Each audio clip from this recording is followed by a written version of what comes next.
नमस्कार एवरीवन। जन राष्ट्रवाद का उदय सेशन नंबर 13 यानी कि 12 सेशन हमारे कंप्लीट हो गए हैं दोस्तों।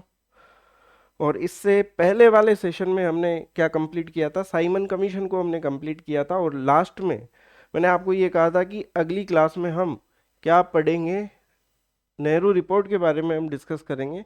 तो आज के सेशन में हम नेहरू रिपोर्ट और जिन्ना के जो 14 सूत्री कार्यक्रम थे इन दोनों को हम कंप्लीट करेंगे। ठीक है। तो कपिलांश एकेडमी का एप्लीकेशन आपने डाउनलोड कर लिया होगा, नहीं किया है तो ऐप को आप जरूर डाउनलोड करें। क्यों डाउनलोड करें? क्योंकि इस क्लास का पीडीएफ आपको वहीं पर एप्लीकेशन पे ही मिलेगा और साथ में टेस्ट सीरीज भी आपको वहीं पे मिलेगी। तो पीडीएफ आप बिल्कुल फ्री में प्राप्त कर सकते हो और टेस्ट सीरीज के लिए एक नॉमिनल सा चार्ज आपको देना पड़ेगा 55 रुपीज़ का, जिसमें आप टॉपिक वाइज टेस्ट सीरीज यहाँ पे आप ज्वाइन कर सकते हो फर्स्ट ग्रेड के लिए इंडियन हिस्ट्री की। ठीक है, चलिए तो फिर अब हम टॉपिक पर आ जाते हैं फटाफट से। तो ये देख लीजिए हमारी नेहरू रिपोर्ट और जिन्ना के 14 सूत्रीय कार्यक्रम। अच्छा जी, तो सबसे पहले अब हम नेहरू रिपोर्ट को शुरू करते हैं, फिर उसके बाद हम करेंगे जिन्ना के 14 सूत्रीय कार्यक्रम। जैसा कि आपने साइमन कमीशन वाली क्लास कंप्लीट कर ली है और लास्ट में आपने देखा होगा कि जो भारत के जो सचिव थे लॉर्ड बर्कनहेड, इन्होंने कुछ बात कही थी। या मैं आपको वापस से 2 मिनट में वापस से रिवाइज करवा देता हूँ। जब साइमन कमीशन आया भारत में तो साइमन गो बैक के नारे लगाए गए थे, आप सभी जानते हैं। ये देख लीजिए, भारतीयों द्वारा साइमन गो बैक के नारे लगाए गए, कारण क्या थे वो सब हम लास्ट सेशन में हमने डिस्कस कर लिए थे। फिर उसके बाद जो लॉर्ड बर्कनहेड थे जो कि भारत सचिव हैं, इन्होंने क्या कहा? इन्होंने एक बात कही कि भारतीय केवल विरोध कर सकते हैं, निर्माण नहीं कर सकते। और इन्होंने भारतीयों को एक चुनौती दी कि भाई आप में अगर योग्यता है, अगर आप सक्षम हो तो आप अपने लिए एक कानून बनाइए और सर्वसम्मति से बनाइए। इस शब्द पर आप गौर करें दोस्तों, ये वर्ड मैं लिख देता हूं यहाँ पे, सर्वसम्मति। इस पे आप गौर फरमाइएगा, सर्वसम्मति, कि जो भी आप संविधान बनाए वो सर्वसम्मति से होना चाहिए, सभी पक्ष उसमें सहमत होने चाहिए तो हम उसको कंसीडर करेंगे। अगर सर्वसम्मति नहीं होगी तो हम कंसीडर नहीं करेंगे। ये बात किसने कही? बर्कनहेड ने कही। ठीक है, यहाँ पे ये देखिए, ये चुनौती दी गई, ऐतिहासिक चुनौती। एक ऐसा संविधान बनाकर दिखाएं जिस पर सभी भारतीय दलों की सर्वसम्मति हो। सरकार ने वादा किया कि सर्वसम्मति होने पर वे इस पर विचार करेंगे। तो ये इस तरह की चुनौती दे दी गई दोस्तों, और फिर इस चुनौती को क्या कर लिया गया? एक्सेप्ट कर लिया गया कि हम बना के दिखाएंगे, सर्वसम्मति से बना के दिखाएंगे। ठीक है, तो अब बनाने के लिए, ऐसा संविधान बनाने के लिए मीटिंग होना जरूरी है। कांग्रेस की मीटिंग होगी, बैठक होगी कि भाई हम इस तरह का योजना बना रहे हैं और सबकी सहमति जरूरी होगी। तो फिर आगे क्या हुआ? सर्वदलीय सम्मेलन। देखिए यहाँ पे दो शब्दों पे गौर करना आप। एक तो मैंने सर्वसम्मति वर्ड यूज किया है, मतलब सब दल उसमें सहमत होने चाहिए, इसीलिए यहाँ पे सर्वदलीय सम्मेलन का आयोजन हुआ, जिसमें 29 भारतीय राजनीतिक दलों की ऐतिहासिक बैठक हुई। देख लीजिए आप, 29 राजनीतिक दलों की बैठक हुई। ये बैठक कब हुई? फरवरी के महीने में हुई, फरवरी में भी हुई, मई में भी हुई। 1928 की मैं बात कर रहा हूँ। पहले दिल्ली में हुई, फिर बंबई में भी हुई, और किसकी अध्यक्षता में? M.A. अंसारी की अध्यक्षता में इस तरह की ये बैठक हुई। और इस समिति का जो अध्यक्ष है वो किसको बनाया गया? मोतीलाल नेहरू को बनाया गया। ध्यान रखिएगा, जवाहरलाल नेहरू नहीं, मोतीलाल नेहरू। उद्देश्य क्या था? भारतीयों द्वारा स्वयं के लिए पहला लिखित संविधान तैयार करना।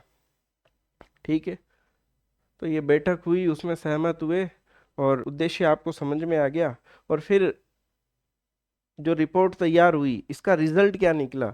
10 अगस्त 1928 को रिपोर्ट पेश की गई, और इसी रिपोर्ट को इतिहास में किस नाम से हम जानते हैं? नेहरू रिपोर्ट के नाम से जानते हैं। तो ये कब प्रस्तुत की गई? 10 अगस्त 1928 को प्रस्तुत की गई। मैं वापस से रिवाइज कर देता हूँ। साइमन कमीशन आया, साइमन गोबेक, फिर बर्कनहेड ने चुनौती दी कि भी तुम एक तो बनाते कुछ नहीं हो और विरोध उल्टा करते हो। अगर तुम सक्षम हो तो कोई अपने लिए संविधान बना के दिखाओ सर्वसम्मति से, सबकी सहमति होनी चाहिए उसमें। अगर एक भी दल अगर डिनाई करता है तो फिर हम उसको एक्सेप्ट नहीं करेंगे।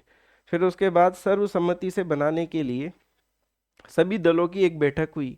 ये बैठक दिल्ली में हुई, फिर बम्बई में हुई M.A. अंसारी की अध्यक्षता में, और फिर अंत में जो रिपोर्ट प्रस्तुत की गई 10 अगस्त 1928 को, इसी को क्या कहा गया दोस्तों? नेहरू रिपोर्ट कहा गया। समझ में आ गई बात सभी को? अब देखिए, यहाँ पे 29 भारतीय राजनीतिक दलों की बैठक हुई थी और इस समिति में लगभग 8 सदस्यों को रखा गया था। अध्यक्ष आपको पता लग चुके हैं। समिति में और सदस्य कौन कौन से थे, देखिए मैं इन पे भी थोड़ा प्रकाश डाल देता हूँ, क्योंकि इन सदस्यों का जिक्र RBSC की पुस्तक में भी मिलता है ना। तो जैसे तेज बहादुर सप्रू, सर अली इमाम, सरदार मंगल सिंह, NS अणे, GR प्रधान और शोएब कुरैशी। तो ये जो सर्वदलीय की जो बैठक थी उसमें ये सदस्य थे, ये समिति बनाई गई थी, उसमें ये सदस्यों को शामिल किया गया था। अध्यक्ष आपको पता ही है M.A. अंसारी थे। ठीक है जी, तो इन सदस्यों का नाम भी आप ध्यान रखिएगा। वापस से रिपीट कर देता हूँ अगर कोई कंफ्यूजन है तो। मैंने कहा कि 29 भारतीय राजनीतिक दलों की ऐतिहासिक बैठक हुई और इस बैठक में एक समिति का गठन किया गया। और इस समिति में कितने सदस्य थे? 8-9 सदस्य मिलते हैं, जिसमें से प्रमुख सदस्यों के नाम आप थोड़ा सा ध्यान रखें। ये इसके सदस्य थे और ये इसके अध्यक्ष थे। फिर इन सब ने मिलकर एक रिपोर्ट प्रस्तुत की। कब? ये डेट ध्यान रखें, 10 अगस्त 1928 को, जिसको नेहरू रिपोर्ट कहा गया। अब नेहरू रिपोर्ट की मुख्य बातें क्या थी, इनको हमें समझना है। मैंने देखिए एक एक पॉइंट लिखा है कि नेहरू रिपोर्ट में क्या क्या बातें लिखी। पहली बात, मुस्लिमों के धार्मिक व सांस्कृतिक हितों का संरक्षण किया जाएगा। नेहरू रिपोर्ट की एक बात ये हमें मिलती है। दूसरी बात, धर्मनिरपेक्ष राज्य की स्थापना की जाएगी। तीसरी इंपॉर्टेंट बात, जो नेहरू रिपोर्ट की जो मुख्य मांग थी वो यही थी, डोमिनियन स्टेट का दर्जा। डोमिनियन स्टेट को ही क्या बोलते हैं? अधिराज्य कहते हैं हिंदी में। यहाँ पे देखिए मैंने क्या लिखा है, पूर्ण स्वराज की जगह अधिराज्य की मांग। अर्थात डोमिनियन स्टेट क्या होता है, ये मैं पहले भी आपको समझा चुका हूं कि सर्वोच्च सत्ता ब्रिटिश राज की रहेगी, लेकिन आंतरिक प्रशासन भारतीयों के हाथ में होगा। इसको बोलते हैं डोमिनियन स्टेट। ठीक है, आ गई बात समझ में? तो ये मुख्य मांग की गई दोस्तों नेहरू रिपोर्ट में कि हमारे देश को किसका दर्जा दिया जाए? डोमिनियन स्टेट का दर्जा दिया जाए। जैसे उस समय और भी कई देशों को ये डोमिनियन स्टेट का दर्जा दिया गया था, जैसे कनाडा हुआ, ऑस्ट्रेलिया हुआ, आयरलैंड हुआ। इनकी तर्ज पर भारत में भी स्वशासन दिया जाए। आ गई बात समझ में? एक ये मुख्य मांग थी। इसके अलावा शासन प्रणाली किस प्रकार की रखी जाए? संघीय रखी जाए। संघीय ढांचे का मतलब क्या होता है दोस्तों? केंद्र और प्रांतों के बीच शक्तियों का स्पष्ट विभाजन होना चाहिए। ठीक है, इसके साथ ही एक और बिंदु कि अवशिष्ट शक्तियां संघ के पास सुरक्षित रहेगी, प्रांतों के पास नहीं रहेगी, और साथ ही देशी रियासतों को भी संघीय ढांचे में शामिल करने का प्रस्ताव रखा गया। वापस से देखिए नेहरू रिपोर्ट की मुख्य बातें। एक तो मैंने आपको बताया कि मुस्लिमों के धार्मिक और सांस्कृतिक हितों का संरक्षण, धर्मनिरपेक्ष राज्य की स्थापना, डोमिनियन स्टेट की मांग, डोमिनियन स्टेट को ही अधिराज्य कहते हैं। ठीक है, और संघीय ढांचे का प्रस्ताव यहाँ पे रखा, और 2-3 बिंदु मैंने आपको बताया कि अवशिष्ट शक्तियां किसके पास रहनी चाहिए? केंद्र के पास। पांचवा बिंदु नेहरू रिपोर्ट का, नेहरू रिपोर्ट में ये कहा गया कि 19 मौलिक अधिकार दिए जाए। हमें देखिए 19 मौलिक अधिकारों को नहीं बताऊंगा, जो मुख्य मुख्य अधिकार हैं उनको हम पढ़ लेते हैं। जैसे कानूनी समानता, कि कानून के समक्ष सभी नागरिकों को पूर्ण समानता, समान व्यवहार किया जाए। धार्मिक स्वतंत्रता, दूसरा, बिना किसी भेदभाव के अपने धर्म के पालन की आजादी दी जानी चाहिए। तीसरा, संघ निर्माण, राजनीतिक और सामाजिक संघ बनाने का अधिकार, निशुल्क शिक्षा, संपत्ति एवं शस्त्र रखने का अधिकार, और दलित एवं श्रमिक सुरक्षा। तो इस तरीके के 19 मौलिक अधिकारों का जिक्र किया गया नेहरू रिपोर्ट में। जैसे मैंने यहाँ पे तो 5-6 ही मेंशन किए हैं, पर हेडिंग आप ध्यान रखें कि इस तरह के 19 मौलिक अधिकारों की मांग की गई नेहरू रिपोर्ट में। ठीक है, और देखिए नेक्स्ट, पृथक निर्वाचन मंडल जो कि 1909 के मार्ले मिंटो सुधार की देन थी, पृथक निर्वाचन का, इसको समाप्त किया जाए। ये क्रॉस लगा दिया। और इसकी जगह पे क्या दिया जाए? संयुक्त निर्वाचन। संयुक्त निर्वाचन से यहाँ पे क्या मतलब है कि अल्पसंख्यकों के लिए सीटें उनकी जनसंख्या के अनुपात में आरक्षित की जाए। पृथक निर्वाचन मंडल को समाप्त किया जाए और उनको आरक्षित सीटें दे दी जाए। एक बात ये कही। 6 पॉइंट बता दिए नेहरू रिपोर्ट के मैंने। 7वां पॉइंट, प्रांतीय पुनर्गठन। सिंध का विभाजन, सिंध को बंबई प्रांत से अलग करके एक नया प्रांत बनाया जाए। और प्रांतों का गठन और सीमा का निर्धारण भाषाई आधार पर किया जाना चाहिए साहब। ये भी बात नेहरू रिपोर्ट में कही गई। अभी आप टेंशन मत लीजिए, अभी हम उस पर बात करेंगे कि ये रिपोर्ट मानी गई या नहीं मानी गई, वो अलग बात है। लेकिन अभी हम पढ़ रहे हैं कि नेहरू रिपोर्ट में कौन कौन सी बातें मेंशन की थी। ठीक है, तो हमने 7 पॉइंट पढ़ लिए हैं नेहरू रिपोर्ट के। उसके बाद 8वां पॉइंट, द्विसदनीय केंद्रीय विधानमंडल की मांग की गई, जिसमें एक उच्च सदन होना चाहिए, एक निम्न सदन होना चाहिए। ठीक है, उच्च सदन का चुनाव अप्रत्यक्ष होना चाहिए और निम्न सदन का चुनाव प्रत्यक्ष होना चाहिए। इसके अलावा 90 नंबर पे देखिए, स्वतंत्र सर्वोच्च न्यायालय। अब देखिए उस समय क्या होता था। जैसे अभी हमारे वर्तमान में होते हैं ना, जिला सत्र न्यायालय होते हैं, फिर उच्च न्यायालय होता है, फिर सर्वोच्च न्यायालय होता है। तो सुप्रीम कोर्ट अभी भारत में ही है हमारे। उस समय क्या था, एक तरीके से सुप्रीम कोर्ट भारत में न होकर कहाँ था, इंग्लैंड में था। तो उसकी अपील के लिए इंग्लैंड जाना पड़ता था। तो यहाँ पे नेहरू रिपोर्ट में क्या कहा कि भारत में ही अंतिम अपीलीय न्यायालय की स्थापना की मांग यहाँ पे की है कि यहीं पे होना चाहिए ये। उद्देश्य क्या कि इंग्लैंड की प्रिवी काउंसिल पर निर्भरता को पूरी तरह समाप्त करना चाहिए। आ गई बात समझ में कि अंतिम न्यायालय भी हमारे भारत में ही होना चाहिए, इस तरह की मांग इन्होंने रखी है। उसके बाद 10वें नंबर पे, कार्यपालिका विधानमंडल के प्रति उत्तरदायी हो, यानी कि संसदीय शासन की स्थापना की मांग की है। और केंद्र तथा राज्यों में उत्तरदायी सरकार की स्थापना की जाए। तो ये सारे पॉइंट जो मैंने 11 पॉइंट आपके सामने हाईलाइट किए हैं, ये मुख्य बिंदु हैं दोस्तों, नेहरू रिपोर्ट की मुख्य बातें हैं। ये जो समिति का गठन हुआ था, उन सब सदस्यों ने मिलके इन बिंदुओं को रखा ब्रिटिश सरकार के पास कि ये लीजिए साहब, आपने हमने चुनौती दी थी ना कि आप खुद के लिए एक संविधान बना के दिखाइए। तो इन्होंने ये नेहरू रिपोर्ट दे दी। और ये रिपोर्ट कब प्रस्तुत की, इसकी डेट मैंने आपको बता दी है थोड़ी देर पहले, 10 अगस्त 1928 को प्रस्तुत की। और इसकी सारी बातें उम्मीद है आपको समझ में आ गई होगी। ठीक है, अब यहाँ पे एक कंट्रोवर्सी हो गई दोस्तों, टकराव हो गया किस किस के बीच में। पहले टकराव का टाइटल आप समझ लीजिए। टकराव का टाइटल यहाँ पे, अधिराज्य बनाम पूर्ण स्वराज। भाई अधिराज्य तो क्या हो गया, डोमिनियन स्टेट जिसको हम बोलते हैं, और पूर्ण स्वराज्य। तो यहाँ पे मुद्दा ये हो गया, आसान भाषा में ऐसे समझ लीजिए, एक तरफ तो है मोतीलाल नेहरू और साथ में है महात्मा गांधी। ये क्या मांग कर रहे हैं कि भारत को किसका दर्जा दिया जाए, डोमिनियन स्टेट का दर्जा दिया जाए, जिसमें अंतिम सत्ता कौन रहेगी, ब्रिटिश सरकार रहेगी, और वहाँ का जो शासन है वो भारतीय चलाएंगे, जो भी भारत के आंतरिक मामले रहेंगे उस पर निर्णय भारतीय लेंगे। तो ये हो गया डोमिनियन स्टेट। डोमिनियन स्टेट ये चाह रहे थे, जिसको हमने अधिराज्य कहा। जबकि सामने एक पार्टी और आ गई, जिसमें कौन है, जवाहरलाल नेहरू और सुभाष चंद्र बोस। ये कह रहे हैं कि अब डोमिनियन स्टेट की बात करना मूर्खता है, अब तो भैया पूर्ण स्वराज की बात की जानी चाहिए। यहाँ पे देखिए मैंने मेंशन किया है कि 1927 से ही पूर्ण स्वराज्य की मांग उठ रही है, अब अधिराज्य मांगना पीछे हटने जैसा है। तो ये बात इन्होंने कही कि अभी भी हम अधिराज्य की मांग क्यों कर रहे हैं, पूर्ण स्वराज की मांग की जाए ना। इन्होंने तो इस तरीके से इनके बीच में टकराव हो गया दोस्तों। ऐसा कहते हैं कि टकराव इतना बढ़ गया था, फिर इन्होंने जवाहरलाल नेहरू सुभाष चंद्र बोस ने एक इंडियन इंडिपेंडेंस लीग का इन्होंने गठन कर लिया, नाराज होके। तो ये भी आप ध्यान में रखें कि इंडियन इंडिपेंडेंस लीग का गठन किसने किया था, क्यों किया था, पूर्ण स्वराज के लिए।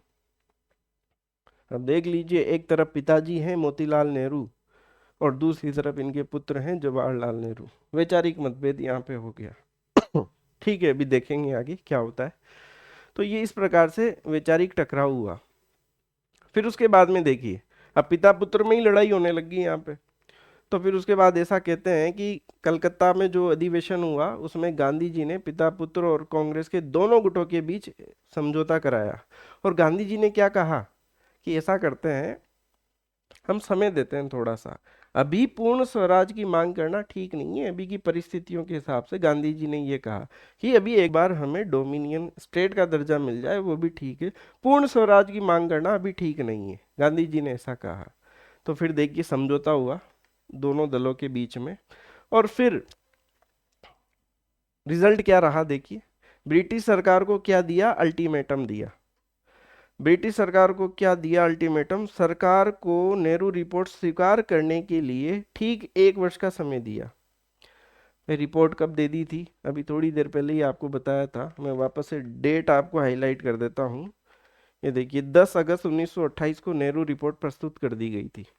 तो आप यहाँ पे मान लीजिए 10 अगस्त 1928, ये देखिए टाइमर हमने स्टार्ट कर दिया है और 1 साल का समय दे दिया भाई, दिसंबर 1929 तक हम 1 साल का आप समय दे रहे हैं।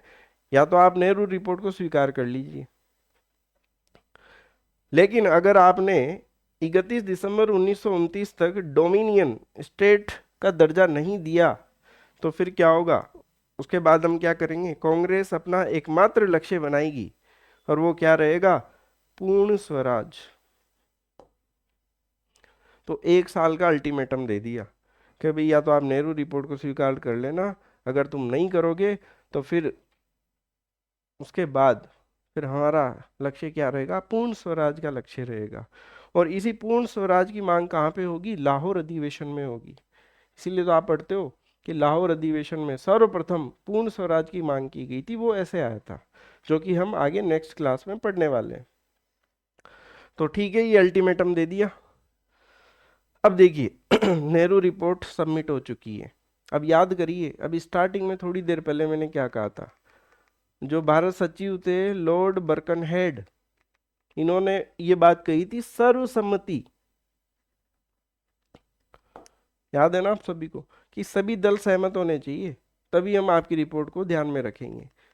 अब चक्कर क्या पड़ गया भाई साहब, रिपोर्ट दे दी, सब कुछ हो गया, लेकिन सर्वसम्मति नहीं देखी गई। यहाँ पे देखिए सर्वसम्मति का टूटना, मुस्लिम लीग की अस्वीकृति, मुस्लिम लीग सेटिस्फाई नहीं हो पाई तो सर्वसम्मति टूट गई। अब देखिए विरोध का मुख्य कारण क्या रहा, पहला कारण आपके सामने कि नेहरू रिपोर्ट में मुसलमानों के लिए विशेष प्रावधानों का अभाव था। एक तो विरोध का कारण ये आया सामने। मुस्लिम लीग पृथक निर्वाचन मंडल को समाप्त करने के सख्त खिलाफ थी। नेहरू रिपोर्ट में तो ये कहा था कि पृथक निर्वाचन मंडल को समाप्त किया जाए और संयुक्त निर्वाचन पे जोर दिया जाए। तो मुस्लिम लीग ने यहाँ पे इसका विरोध कर दिया कि नहीं, हमें पृथक निर्वाचन मंडल चाहिए और विशेष प्रावधान होने चाहिए मुसलमानों के लिए। तो फिर सर्वसम्मति इस प्रकार से टूट गई दोस्तों, आप देख पा रहे हो। जिन्ना की प्रतिक्रिया भी देख लेते हैं। मोहम्मद अली जिन्ना ने रिपोर्ट को मुसलमानों के हितों के खिलाफ माना साहब, ठीक है। बर्कनहेड की भविष्यवाणी सच साबित हुई ना, कि भारतीयों में सर्वसम्मति नहीं बन पाई, जो इसने पहले ही भविष्यवाणी कर दी थी कि भी तुम केवल विरोध करना जानते हो, बनाना कुछ नहीं जानते हो, और हम तुम्हारे लिए कुछ करना चाहते हैं, बनाना चाहते हैं, तुम उसका विरोध करते हो केवल। जिन्ना ने अपनी मांगों का एक नया मसौदा तैयार किया जिसे जिन्ना का 14 सूत्रीय कार्यक्रम कहा गया। भाई मोहम्मद अली जिन्ना संतुष्ट नहीं है नेहरू रिपोर्ट से, तो इन्होंने अपनी एक अलग से रिपोर्ट बनाई जिसको इतिहास में क्या कहा गया, जिन्ना का 14 सूत्रीय कार्यक्रम। समझ में आ गई बात। तो इन्होंने अपना 14 सूत्रीय कार्यक्रम दिया कि हमें ये चाहिए। तो अब हम जिन्ना का 14 सूत्रीय कार्यक्रम पढ़ लेते हैं। मैं देखिए हर बात को कनेक्ट करते हुए पढ़ा रहा हूँ, अगर आपने अब तक इस चीज को नोटिस किया हो तो। पहले साइमन कमीशन, फिर उसके रिएक्शन का उसकी प्रतिक्रिया क्या हुई, फिर उसके बाद क्या हुआ, नेहरू रिपोर्ट आई, तो फिर उसका सर्वसम्मति यहाँ पे देखी नहीं गई, तो फिर उसके बाद जिन्ना ने अपना 14 सूत्रीय कार्यक्रम प्रस्तुत किया। अब हम उस पर आ गए हैं, तो सारी बातें एक दूसरे को जोड़ते हुए हम पढ़ रहे हैं। तो देखिए जिन्ना की 14 सूत्रीय मांगे, ये इन्होंने कब सबमिट की, ये बात है दोस्तों मार्च 1929 की। इन्होंने अपनी 14 मांगे बताई। अब देखिए 14 मांगे कौन सी है, इस पे विचार कर लेते हैं अब हम। देखिए ये स्टार्टिंग में तो हमने कंपेयर कर दिया है। जैसे मैं बात करता हूँ जिन्ना की 14 मांगों की, यहाँ पे मैंने नंबर 1 हाईलाइट किया है। तो पहली बात जिन्ना ने क्या कही कि अवशिष्ट शक्तियां प्रांतों के पास होनी चाहिए, जबकि नेहरू रिपोर्ट में क्या कहा था कि अवशिष्ट शक्तियां केंद्र के पास होनी चाहिए। तो ये विरोधाभास यहाँ पे देखने को मिल रहा है। तो वापस आप 14 सूत्री कार्यक्रम पे आ जाइए, नेहरू रिपोर्ट को हम ऑलरेडी पढ़ चुके हैं। दूसरी बात, प्रांतों को अधिकतम और पूर्ण स्वायत्तता दी जाए, ये कह रहे हैं जिन्ना 14 सूत्री कार्यक्रम में। तो दो बातें आ गई समझ में आपको। तीसरी बात, संविधान में कोई भी संशोधन तब तक नहीं किया जा सकता जब तक भारतीय संघ की सभी इकाइयां प्रांत इसके लिए राजी नहीं हो। भाई कोई भी संशोधन नहीं होगा जब तक सारे प्रांत राजी नहीं होंगे, ये बात जिन्ना ने कही। ये जिन्ना की तीसरी बात। 14 बातें बताऊंगा मैं आपको, ठीक है। तीनों बातें आ गई समझ में। चौथी बात, आरक्षण का आधार केंद्रीय प्रतिनिधित्व। केंद्रीय विधानमंडल में कम से कम 1/3 सीटें मुसलमानों के लिए आरक्षित होनी चाहिए, ये बात इन्होंने कही। और कैबिनेट कोटा भी बोला कि भी मंत्री भी 1/3 मुसलमान होने चाहिए, ठीक है। ये मांग रख रहे हैं अभी, मानी जाएगी नहीं मानी जाएगी वो आगे की बात है, ठीक है। ये चौथी बात होगी। पांचवी बात पे आ जाइए, पृथक निर्वाचन। पृथक निर्वाचक मंडल की व्यवस्था पहले की तरह जारी रहनी चाहिए, ये कहा किसने, जिन्ना ने, कि भाई ये जारी रहनी चाहिए। जबकि नेहरू क्या रिपोर्ट क्या कह रही कि भाई इसको समाप्त करो, संयुक्त निर्वाचन वाला पैटर्न अपनाओ। पांच बातें हो गई। छठे नंबर की बात, 3/4 का नियम।